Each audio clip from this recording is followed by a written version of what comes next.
नमस्कार, स्वागत करते हैं आप सभी लोगों का द ऑफिसर्स एकेडमी के ऐप पर और बीपीएससी एईडीओ परीक्षा के 15 मिनट शो में भी आपका स्वागत है। तो चलिए हम लोग प्रश्नों की श्रृंखला शुरू करते हैं। जो लास्ट क्लास में हुआ था उसके आगे की श्रृंखला रहेगी इसमें।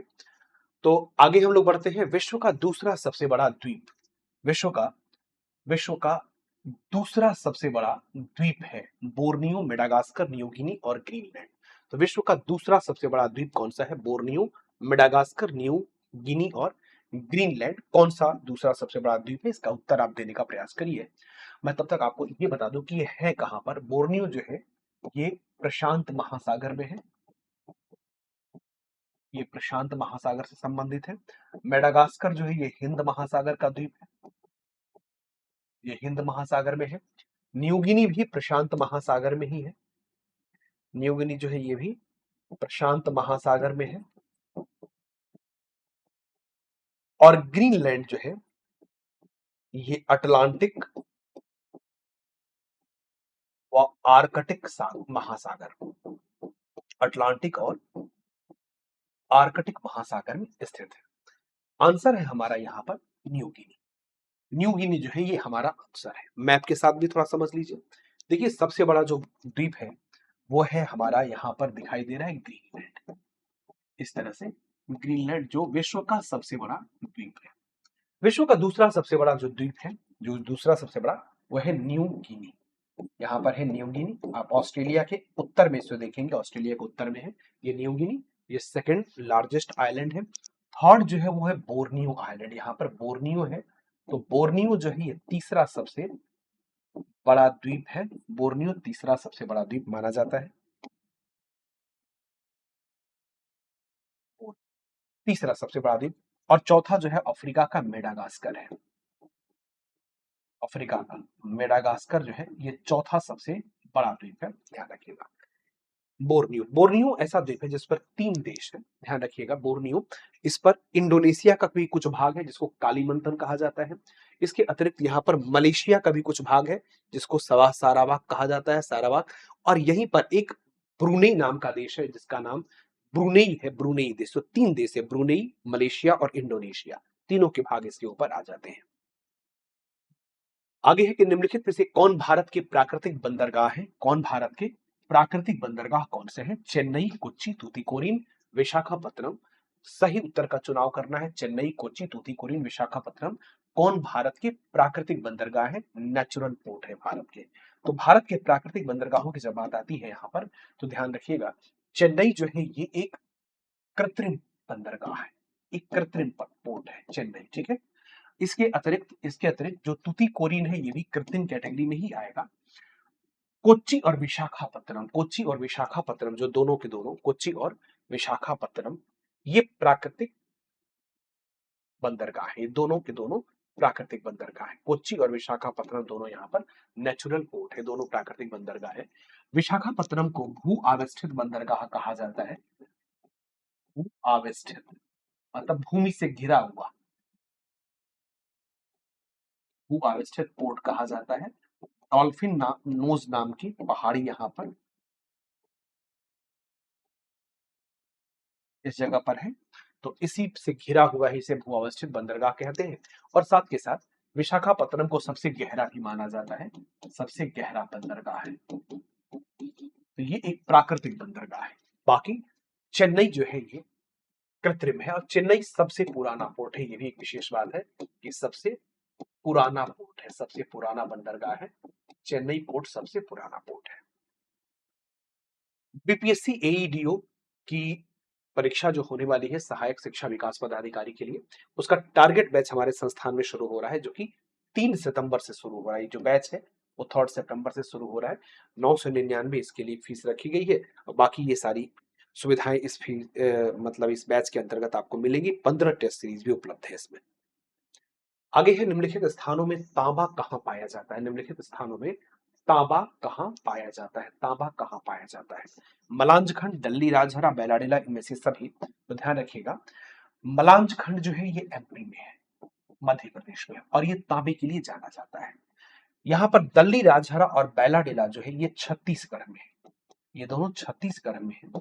और ये दोनों के दोनों जो है ये लौह अयस्क के लिए जाने जाते हैं। यहाँ पे बहुत अच्छी क्वालिटी का लौह अयस्क प्राप्त होता है, लौह अयस्क मिलता है इनमें। दल्ली राजहरा और बैलाडीला दोनों में, छत्तीसगढ़ में है। मलांजखंड एमपी में है, जो कि तांबे के लिए जाना जाता है। अगला प्रश्न है कि भारत में पैठन जल विद्युत परियोजना कहाँ स्थित है? पैठन जल विद्युत परियोजना, पैठन जल विद्युत परियोजना, इसका एक दूसरा नाम भी, इसको जायकवाड़ी परियोजना भी कहा जाता है। इसका एक दूसरा नाम है जायकवाड़ी परियोजना। तो पैठन या जायकवाड़ी परियोजना कहां पर स्थित है? महाराष्ट्र में, राजस्थान में, पश्चिम बंगाल और गुजरात। कहां पर यह स्थित है? महाराष्ट्र, राजस्थान, पश्चिम बंगाल या गुजरात, कहां पर यह परियोजना स्थित है? महाराष्ट्र, राजस्थान, पश्चिम बंगाल या गुजरात, कहां स्थित है? तो जो जायकवाड़ी परियोजना है ये कहां स्थित है? महाराष्ट्र, राजस्थान, पश्चिम बंगाल और गुजरात। तो ध्यान रखिएगा, जायकवाड़ी परियोजना जो है वास्तव में महाराष्ट्र में है, महाराष्ट्र में है। और किस नदी के ऊपर है? तो ये गोदावरी नदी के ऊपर परियोजना है, ये गोदावरी की परियोजना है, गोदावरी नदी की परियोजना है महाराष्ट्र राज्य में। अगला प्रश्न है कि हिंदुस्तान स्टील लिमिटेड को शुरू में भारत में निम्नलिखित में से किस स्टील प्लांट के प्रबंधन के लिए डिजाइन किया गया था? हिंदुस्तान स्टील लिमिटेड, तो हिंदुस्तान स्टील लिमिटेड को शुरू में भारत में निम्नलिखित में से किस स्टील प्लांट के प्रबंधन के लिए डिजाइन किया गया था? भिलाई, राउरकेला, बोकारो या दुर्गापुर। भिलाई, राउरकेला, बोकारो या दुर्गापुर। तो किसके डिजाइन के लिए इसको, किसके डिजाइन के लिए इसको शुरू किया गया था? हिंदुस्तान स्टील लिमिटेड, भिलाई, राउरकेला, बोकारो और दुर्गापुर। तो ये जो हिंदुस्तान स्टील लिमिटेड, इसके बारे में आप जान लीजिए कि हिंदुस्तान स्टील लिमिटेड जो है ये यही आगे चल करके कन्वर्ट कर गया था सेल में, स्टील अथॉरिटी ऑफ इंडिया में इसी को कन्वर्ट कर दिया गया था, इसी को स्टील अथॉरिटी ऑफ इंडिया में कन्वर्ट कर दिया गया। ठीक है, तो सबसे पहले को राउरकेला संयंत्र को प्रबंधित करने के लिए इसको गठित किया गया था। कब किया गया था? तो 1954 में किया गया था, 1954 में इसको किया गया था, 1954 में किया गया था। और आगे चल करके भी जान लीजिए कि 1973 में यह सेल में परिवर्तित हुआ, Steel Authority of India SAIL, उसमें इसका परिवर्तन हो गया। ये भी आप जानिए कि स्टील अथॉरिटी ऑफ इंडिया, इसका गठन कब हुआ था? तो 1973 में हुआ था, स्टील अथॉरिटी ऑफ इंडिया का 1973 में हुआ था। तो ऑफलाइन बैच भी है एईडीओ के लिए, तो बीपीएससी एईडीओ का एक ऑफलाइन बैच भी हमारे नया टोला सेंटर पे उपलब्ध है। और ये बैच 8 सितंबर से शुरू होने वाला है, 8 सितंबर से शुरू हो रहा है। नया बैच है ये, सहायक शिक्षा विकास पदाधिकारी का, नया टोला सेंटर पे। ठीक है, तो इसके लिए आप लोग यहाँ जो नंबर दिया गया इस पे बात कर सकते हैं, 9341644295, ये हमारा नंबर है, इस पे आप बात कर सकते हैं और इसमें आप इनरोल कर सकते हैं। आगे है कि इनमें कौन सा आग्नेय चट्टान नहीं है? कौन सी जो चट्टान है इनमें कौन सी आग्नेय चट्टान नहीं है? बेसाल्ट, ग्रेनाइट, डोलोमाइट और साइनाइट, इसमें से कौन आग्नेय चट्टान नहीं है, कौन इग्नियस रॉक नहीं है? आग्नेय चट्टानों के लिए तो आप लोग को पता ही है कि आग्नेय जो चट्टानें होती हैं वो धरती के अंदर से, पृथ्वी के अंदर से आए हुए लावा के जमने से बनती हैं। तो इसमें से कौन आग्नेय चट्टान नहीं है? बेसाल्ट, ग्रेनाइट, डोलोमाइट और साइनाइट। देखिए, बेसाल्ट जो है ये बहिर्वेधी आग्नेय शैल है, बहिर्वेधी आग्नेय शैल है, बहिर्वेधी आग्नेय शैल है। बेसाल्ट जो है ये क्षारीय आग्नेय शैल है, क्षारीय मानी जाती है, इसमें सिलिका का अंश कम होता है थोड़ा, तो क्षारीय आग्नेय शैल है। और इसमें रवि भी बहुत कम होते हैं। ग्रेनाइट जो है ये अंतर्वेधी आग्नेय शैल है, अंतर्वेधी आग्नेय शैल मानते हैं ग्रेनाइट को। ग्रेनाइट जो कि अंतर्वेधी आग्नेय शैल है ये अम्लीय भी मानी जाती है, इसमें सिलिका का अंश ज्यादा होता है, तो ये अम्लीय आग्नेय शैल है, अम्लीय आग्नेय शैल मानी जाती है। डोलोमाइट के लिए आप समझिए, जो डोलोमाइट है, तो डोलोमाइट जो है ये एक औषधि शैल है, चूने के समान होती है और ये औषधि शैल है, औषधि शैल है। ठीक है, यही आपका उत्तर है, डोलोमाइट। साइनाइट जो है ये भी एक एक रवेदार अंतर्वेधी आग्नेय शैल है, रवेदार अंतर्वेधी आग्नेय साइनाइड। ठीक है, यहां पर डोलोमाइट आपका उत्तर है, डोलोमाइट अवसादी है, आग्नेय नहीं। भूमि क्षेत्रफल की दृष्टि से यूरोप का सबसे बड़ा देश निम्नलिखित में से कौन सा है?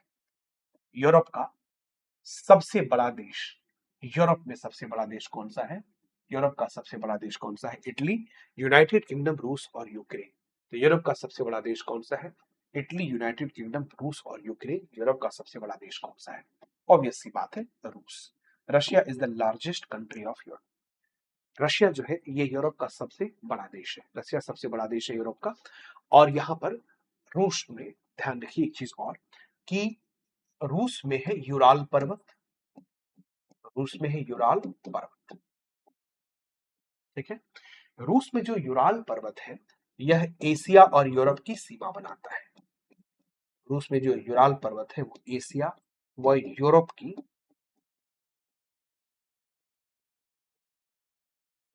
सीमा बनाता है।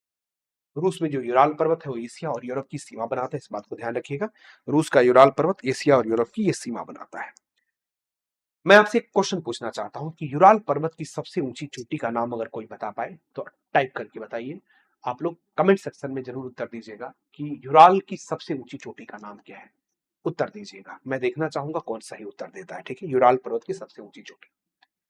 फिर से मैं आपको बता दूं कि ऑफलाइन बैच हमारा शुरू हो रहा है 8 सितंबर से एईडीओ के लिए, बीपीएससी एईडीओ अर्थात सहायक शिक्षा विकास पदाधिकारी के लिए 8 सितंबर से नया ऑफलाइन बैच शुरू हो रहा है। इसका फायदा आप लोग उठाइएगा। ये नया टोला सेंटर पे शुरू हो रहा है। आगे है कि दक्षिण भारत में सिंचाई व्यवस्था का अग्रदूत किसे माना जाता है? दक्षिण भारत में सिंचाई व्यवस्था का अग्रदूत किसको कहते हैं? सिंचाई व्यवस्था का सर आर्थर कॉटन को, कर्नल बेयर्ड स्मिथ को, लेफ्टिनेंट ब्लेन को या सर थॉमस मुनरो को? किसको दक्षिण भारत में सिंचाई व्यवस्था का अग्रदूत कहा जाता है नहरों के डेवलपमेंट के लिए?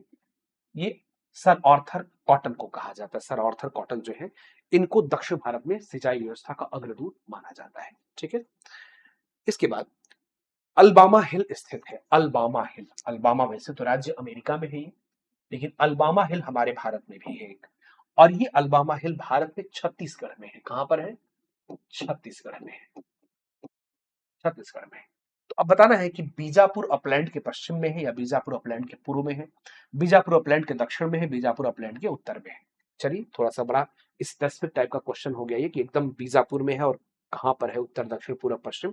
मैं आपको बता देता हूं, ये है बीजापुर अपलैंड के दक्षिण में, बीजापुर अपलैंड के ये दक्षिण में छत्तीसगढ़ में। आपको विशेष रूप से याद रखनी है कि अल्बामा हिल किस राज्य में है, वो है छत्तीसगढ़ में। अल्बामा हिल किस राज्य में है तो आपको याद रखना है कि ये छत्तीसगढ़ में है। अल्बामा हिल कहां पर है? छत्तीसगढ़ में है। ठीक है,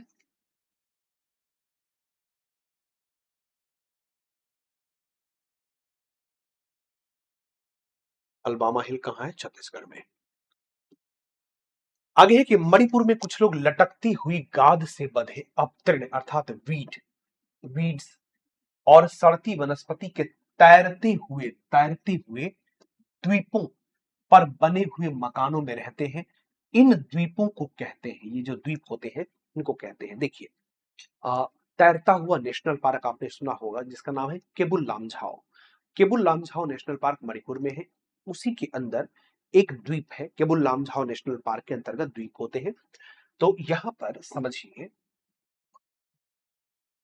ये जो द्वीप है ये वनस्पतियों से बने होते हैं, तैरती हुई वनस्पतियां होती हैं, तैरते हुए वीट सड़ती हुई वनस्पतियां। तो वनस्पति से इनको फुमडी कहा जाता है, फुमडिस बोलते हैं। ठीक है ना, फुमडिस बोलते हैं। तो ध्यान दीजिए यहां पर अगर कभी पूछा जाए तैरता हुआ नेशनल पार्क कहां पर है, तैरता हुआ राष्ट्रीय उद्यान कहां पर है, तो ये मणिपुर में है। कहां पर है? मणिपुर में है। ठीक है, मणिपुर में है। इसका नाम है केबुल लामझाओ।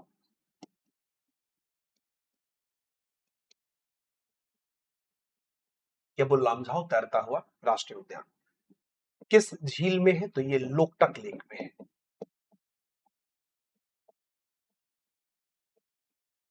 लोकटक झील में है, लोकटक लेक में।